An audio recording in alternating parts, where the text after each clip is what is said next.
محمد اسد نے اپنی مایہ تفسیر دا میسج آف دا قرآن میں سورہ قاف کی تشریح ایک خاص عقلی اور فلسفیانہ انداز میں کی ہے۔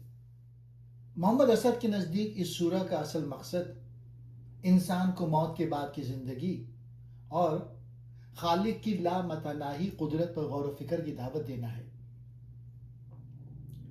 ان کے مطابق یہ سورہ انسانی شعور کو بیدار کرتی ہے کہ زندگی محض ایک مادی سفر نہیں ہے۔ پہلا نکتہ، منکرین کا تعجب اور اس کا جواب۔ سورہ کے آغاز میں محمد اسد بتاتے ہیں کہ کفار کو اس بات پر حیرت تھی کہ مر کر مٹی ہونے کے بعد دوبارہ کیسے زندہ کیا جائے گا۔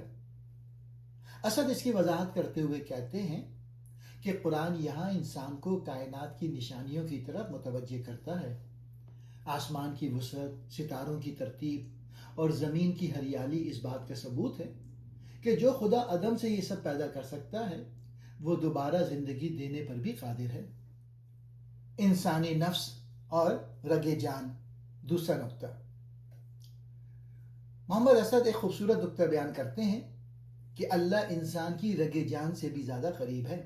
ان کے نزدیک اس کا مطلب یہ ہے کہ اللہ انسان کے ان خیالات اور وسوسوں سے بھی واقف ہے جو خود انسان کو ابھی پوری طرح معلوم نہیں ہوتے۔ یہ انسانی ضمیر اور خدا کے درمیان ایک گہرا تعلق ہے۔ تیسرا نقطہ، موت اور تیز نظر۔ محمد اسد آیت 22 آج تمہاری نظر بہت تیز ہے کی وضاحت کرتے ہوئے لکھتے ہیں کہ دنیا میں انسان مادی پردوں میں گھرا ہوتا ہے۔ موت دراصل ایک بیداری ہے جہاں حقیقت سے پردہ اٹھ جاتا ہے اور انسان اپنے اعمال کے نتائج کو بالکل واضح دیکھ لیتا ہے۔ چوتھا نقطہ، تخلیق نو یا دوبارہ زندگی۔ اسد صاحب اس بات پہ زور دیتے ہیں کہ قرآن بار بار بارش کے ذریعے مردہ زمین کے جی اٹھنے کی مثال دیتا ہے۔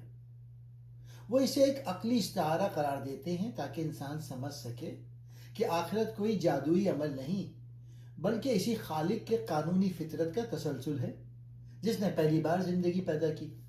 پانچواں نقطہ، تذکیر اور صبر۔ سورہ کے اختتام پر محمد اسد بیان کرتے ہیں کہ نبی کریم کو صبر کی تلقین کی گئی۔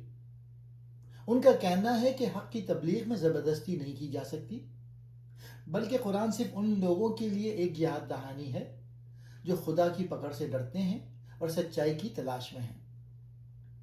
خلاصہ سورہ، محمد اسد کی نظر میں سورہ قاف ہمیں یہ بتاتی ہے کہ کائنات کا ذرہ ذرہ ایک مقصد کے تحت ہے اور موت ختم ہو جانے کا نام نہیں بلکہ ایک نئی اور زیادہ واضح حقیقت میں داخل ہونے کا نام ہے۔